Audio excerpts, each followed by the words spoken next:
Coming up on Small Town Charm, we're going to talk all about the zoning ordinance, but it got a whole lot more beautiful here. We got some ladies, and they're going to talk about something different than what the three boring old guys talk about normally. What is the good side of this higher density zoning that we're all fighting for? We'll talk about that and a whole lot more coming up on Small Town Charm.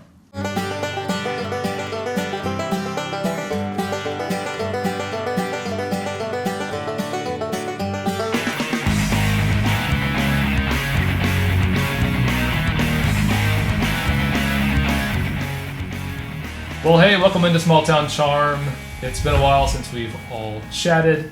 If you haven't seen us before, my name's Daniel. Over here we got Chris, we got Mike, and we have some other special guests with us today. And the show looks a lot more attractive, at least this time than it usually does. You can't say that we're just a bunch of old men. No, millennial men. Yeah, that's true. Silverback millennial men complaining about whatever. So we have some guests. One of them is my wife, Liz Hadaway. And she's been super involved, probably more involved in town stuff than even I have been. So it's kind of a surprise it's taken this long to get her on here. And then Mike, I think I'll let you intro our other guests. Yeah, our other guest is my wife, and like your wife, she's been super involved for years now. She's helped me stay on the right side of a lot of issues, kind of kept me in check all this time. And then very recently, she took it upon herself to fight for zoning. I'm here to fight. Right. Yeah, it's like I said, I'm surprised it's taken this long. But I think people are getting bored just hearing the three of us talk. Mike has asked me to be on the podcast, and I'm like, no, I'm not a good podcast personality, but well, we'll here I am. Yeah, neither are we. So. Yeah. So there you go. I'm in the right crowd. Yeah, this is out of comfort zone for sure. Yeah, my heart is pounding right now. I think it's the lights though, because honestly, like otherwise, like I kind of start to forget that we're even recording most of the time. You get used to it after a while. Yeah, except for my duty to like wrangle conversation. Otherwise, I just would let it go wherever it ends up. So it's been a long time since we've recorded. I was going to say since people maybe have seen this, but I think we put an episode out maybe a week or so after we recorded the last episode. And if you've just now watched the last episode we recorded, or listened to the last episode we recorded, and then jump to now, boy, have things changed Right. In that amount of time. I think we were just talking before we started. Like what had happened? Where were we when we last recorded? And I think the last time we recorded, the mayor, Haley Gallick, had kind of compromised on the CD5 zoning, which is a big deal to us, and we were kind of surprised, amused, happy that had happened. Yeah. But then, Chris, why don't you tell us what's happened since the last episode? I'll try and fill in as many of the gaps as I can. I think Mike knows probably more than I do, and you probably know more than I do, because I didn't go to the last meeting. But my understanding is basically Mayor Gallick has just flip-flopped on her position on CD5. So while she did support it initially, and I think was trying to compromise on like the total density that would be allowed, now she's just completely nixed it from the zoning ordinance altogether. And yeah, that comes right on the backs of the election results and having two commissioners who we knew weren't going to be supportive of CD5 and density and all that kind of stuff. So it seems like we're going the wrong direction now. And I think when she did that, didn't she say, I don't want to debate this, I'm just going to make this amendment, and then it happened without any real discussion. Yeah. She's also trying very hard to not have that discussion. So Joe Miller has since tried to bring it back up a few times, and she's always she doesn't want to talk about it. She does not want to talk about it. So the three women that voted, or the three commissioners, the three women that voted against the to take CD5 out are Kate, Jessica, and Haley. And in order for them to reconsider, one of them has to bring it back on the table. So the prevailing party has to bring it up. And every time Joel tries, Haley wants to limit that. Even to the point where in the last meeting, Derek wanted TPUDC to kind of look into ways that we can better CD4. and Haley stepped in and made sure that whatever the scope of that assignment was, that it cannot include the possibility of bringing CD5 back, which is she knows it hurts her to bring it back up for discussion, so she wants to limit that discussion too, which is that's my big rub point there. She is going to like great lengths too. I feel like every time they talk about anything related to CD5 to say like that she's not flip-flopping. So where she supported it before, now she doesn't. She's trying to say that, well, I've never been in support of density, and that's really the reason that I can't be in support of CD5. Yeah. Is Then because why did she bring it down to 18 in the first place? So like that's why I think that she's flip-flopping is because I think that she was in favor at some point in time of trying to compromise on this, and she knew that density was inevitable. It's going to come to Nolensville, whether it comes now or in 3 or 4 years or 5 years or whenever. So I always try to throw at least one bone out. Her argument does make sense to her. Please explain. We're all very curious. So her argument is that she tried to compromise on CD5, but every time she tried to get it to where she was comfortable with it, she was told that if you dial down the density, the zone no longer works. Yeah. Which is a fair statement. If you dial down that density, the zone does not become viable, and if she feels like she's at a point where the only point of comfort is an unbuildable zone, she's like, well, what's the point of having the zone then? Get it out. Actually, which is fair. Hold on, which is fair. If CD4 was a better zone than what it is. CD4 is just a neighborhood zone. It's a zone where you have a bunch of them. We have 12 units per acre, and there's some commercial sprinkled in. It is the essence of the New Age subdivision, where you don't have to leave out of your subdivision for everything. West Haven. So if you get rid of CD5 and you don't put it anywhere on a map, then you're essentially what you're doing. You're assigning a subdivision zone to something that should have been a downtown area, right? So at the very least, she should have got it down to. She should have taken CD5, got it down to an unbuildable level, quote unquote, and then at least applied it somewhere on the map. So you earmarked that area so it doesn't become a subdivision. And she hasn't. She just took it straight out, and now she's refusing to acknowledge any sort of conversation around it. Yep. Killen, you had... No, you're good. Go ahead. Okay.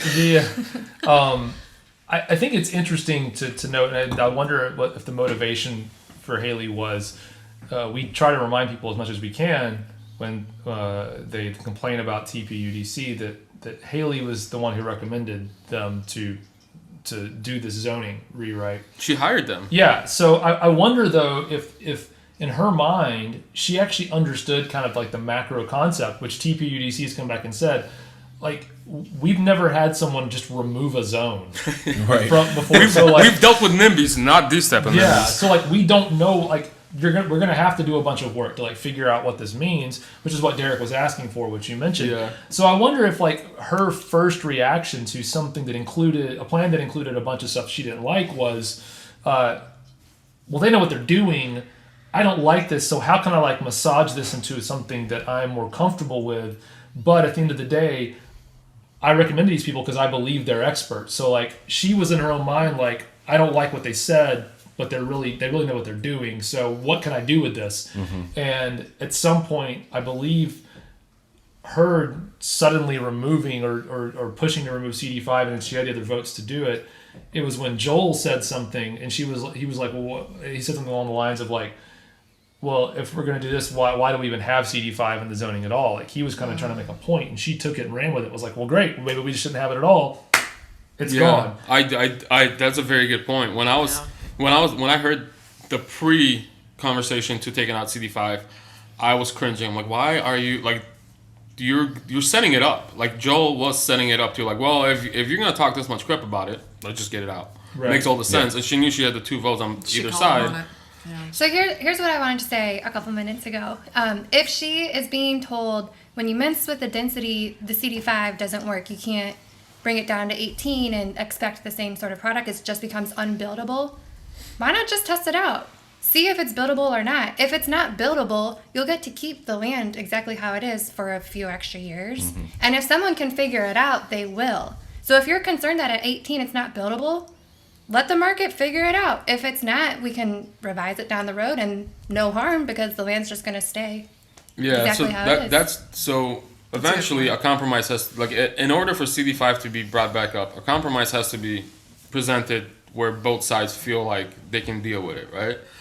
And my my idea for a compromise is just put CD5, put it at 12 units an acre. The same thing as CD4. So instead of the parts where you want the downtown area, instead of putting it CD4 at 12, put it at CD5 at 12. If it doesn't sell, if it doesn't build, every 3 months you just up it a unit or two. Yep. You find the bottom that way. You know that you didn't overgive. Right. And you got the maximum.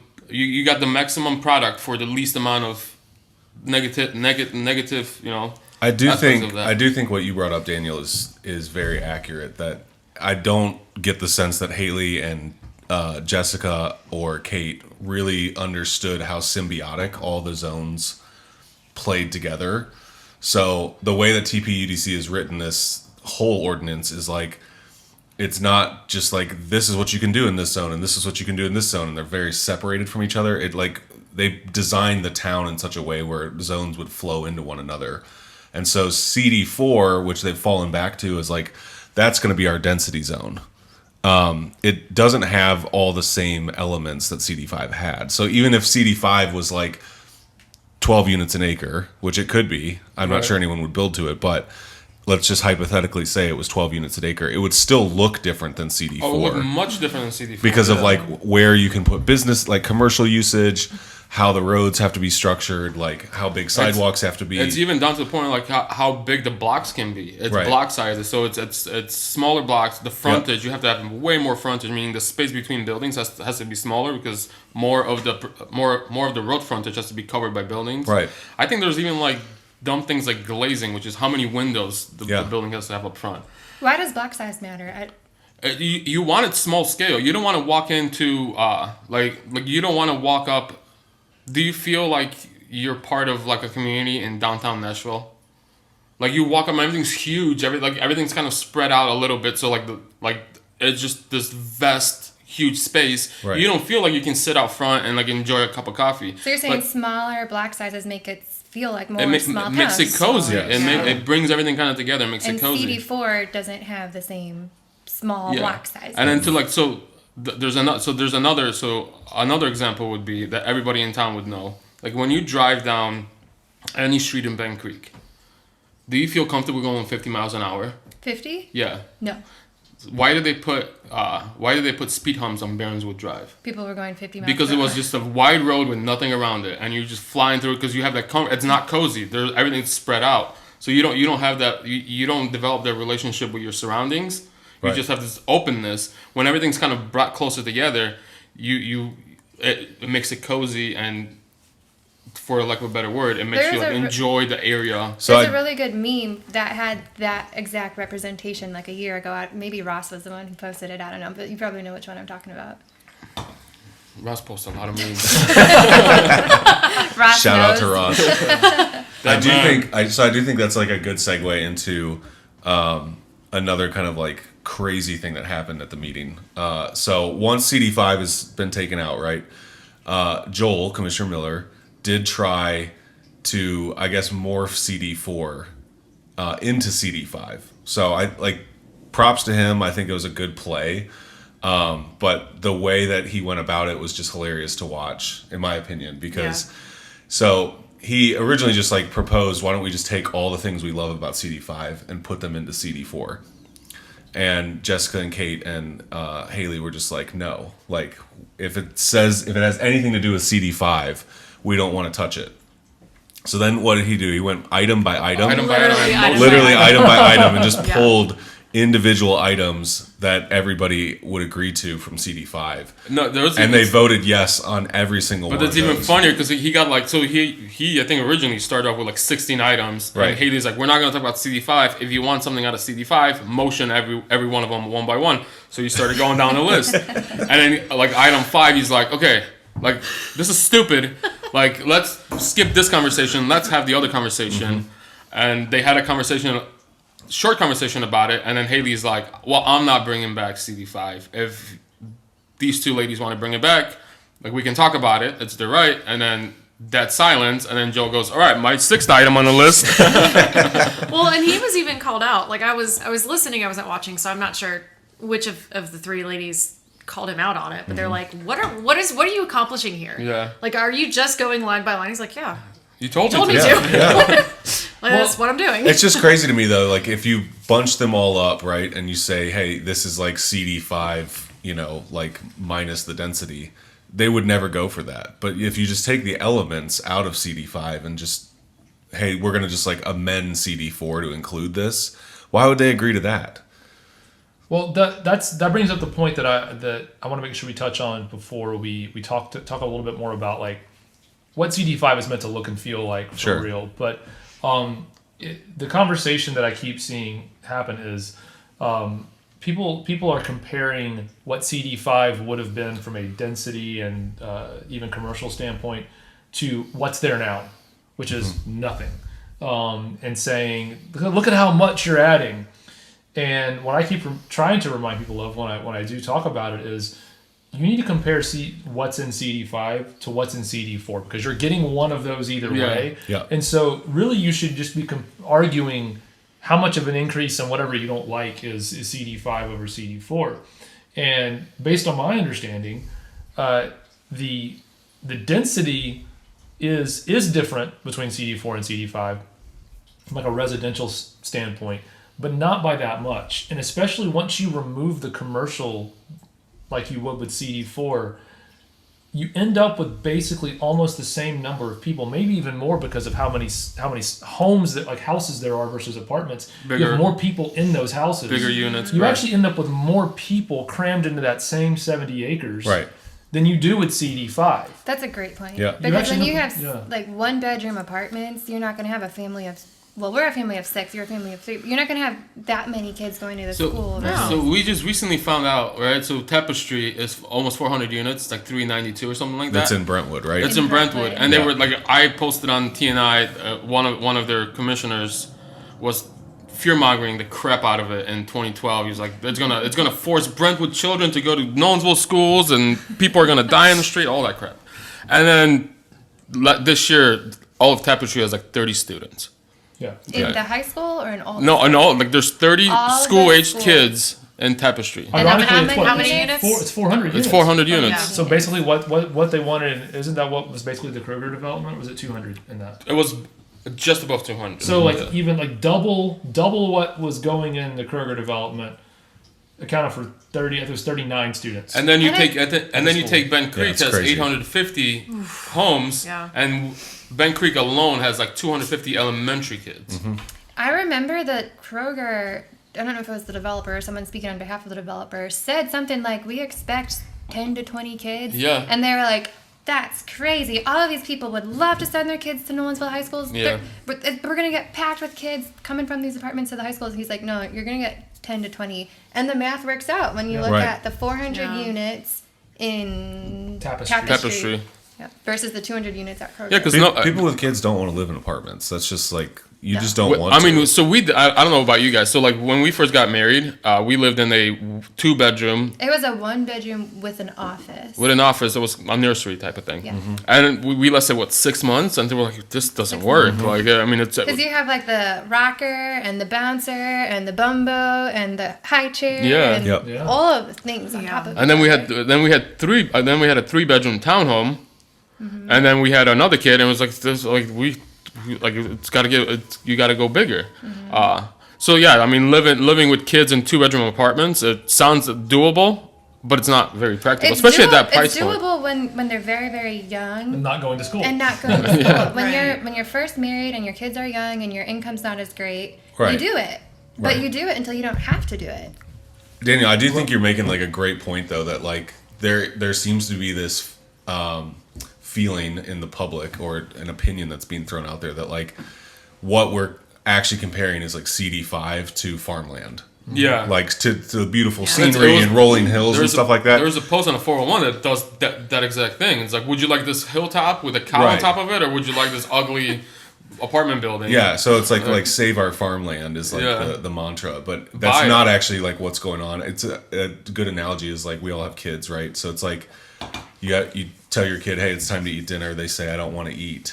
And it's like, well, that's not an option. You're going to eat. Yeah. So your choices are you can eat chicken nuggets or pizza. Like Right. you're going to eat something. Man, your kids are living it But- up. My I choice is know. like, you either eat it crying or not crying. Yeah, but I mean, like we all have that. But like that's essentially like the same kind Yeah. of like philosophy. It's just like no, like we're going to develop this land. Yeah. That's so like not developing is not an option that's Well, and on I the think table. I think you touched on the actual size of this proposed CD5. I want to not glaze over that.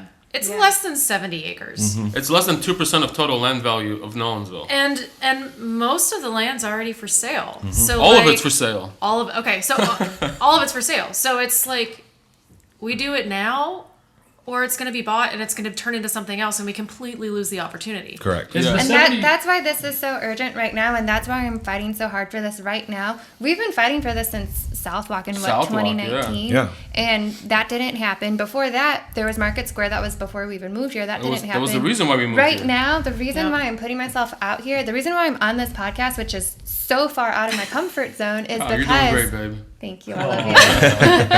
it's Happy it's Valentine's now. Now is the time. The land's for sale. You can see the signs in the yard. It's going to get sold now. I want it to get sold and become something so special. Right. Now's the chance. And if it doesn't happen now, we lose our chance. And Yeah. it's going to be so attractive too, because the way where, if you're looking at a map, it is literally sandwiched between the new Publix that's approved and coming and the Kroger that's approved and It's the coming. perfect That location. is so attractive for developers because there's already going to be, all of that traffic going to there. Like your it- anchor stores, they call it. Like Yeah. malls or Yeah, whatever, you know. create a district. You make a district. And if we don't get CD5 now, maybe we get CD5 2 years from now when we have a new board. But it won't go between the Kroger and the Publix because that's No. already going to get sold. Yeah. It might end up south of that, or I don't know. So, I mean, I so don't let, look let at me the map let me that try much, this but- fear mongering thing that everybody loves. So recently, Derek Adams released land innovation blueprints for what could have been on that property that's for sale. Right. The 3 properties for sale. They're not submitted. They didn't submit the plans, which tells me that they're not bailing on it, but that means they're working on an alternative for CD4. Right. And if those properties are for sale, they're under contract with Land Innovations. Right. And if Land Innovations is saying this what could have been, that means they're working actively on developing a CD4. Yeah. And that you don't landlock. You literally take the space that we want our downtown, and you say, well, just go ahead and build a West Haven. Right. By the way, if you don't know who Land Innovations is, go look at their work.